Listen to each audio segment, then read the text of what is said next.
देश में अब लगातार दूसरे दिन फिर 2 लाख से अधिक मामले सामने आए हैं।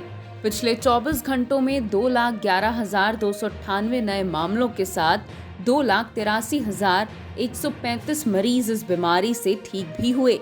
यानी अब पिछले 14 दिनों से ठीक होने के मामले नए मामलों से ज्यादा हैं। और अब मौत का आंकड़ा फिर एक बार 4,000 से कम 3,847 आया है। वहीं अब कुल आंकड़ों की बात करें तो देश में कोरोना वायरस संक्रमण का कुल आंकड़ा 2,73,69,093 है और कुल एक्टिव केस के मामले 24,19,907 हैं। कुल ठीक होने के मामले 2,46,33,991 हैं और कुल मौत का आंकड़ा 3,15,235 है। इस बीच राहत की बात यह है कि रिकवरी दर अब 90.01% हो गई है। वहीं 14 राज्य और केंद्र शासित राज्य ऐसे हैं जहां ये दर 90% से भी ऊपर है। पॉजिटिविटी दर भी अब लगातार 3 दिनों से 10% से कम दर्ज की जा रही है। फिलहाल ये 9.79% है। उपचाराधीन मामलों में भी लगातार गिरावट दर्ज हो रही है और अब देश में एक्टिव केस घटकर 24 लाख पहुंच गए हैं। स्वास्थ्य मंत्रालय के मुताबिक पिछले 24 घंटों में 75,684 सक्रिय मामले कम हुए।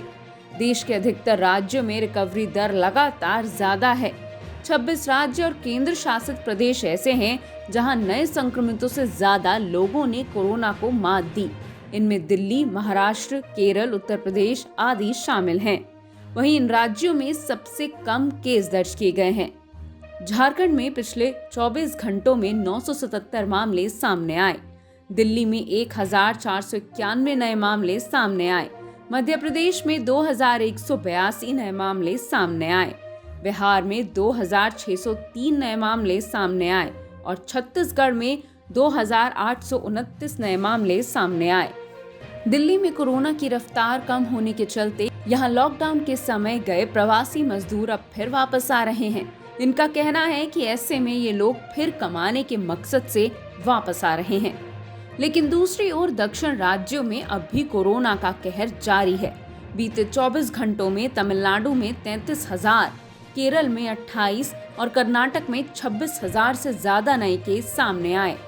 ऐसे में देश में अब भी 19 राज्यों में पाबंदियां लागू हैं। इस बीच अब नीति आयोग के स्वास्थ्य विभाग के सदस्य वीके पॉल ने कोविड-19 टीकाकरण कार्यक्रम को लेकर चल रहे मिथकों को दूर किया और उससे जुड़े कुछ सच बताए।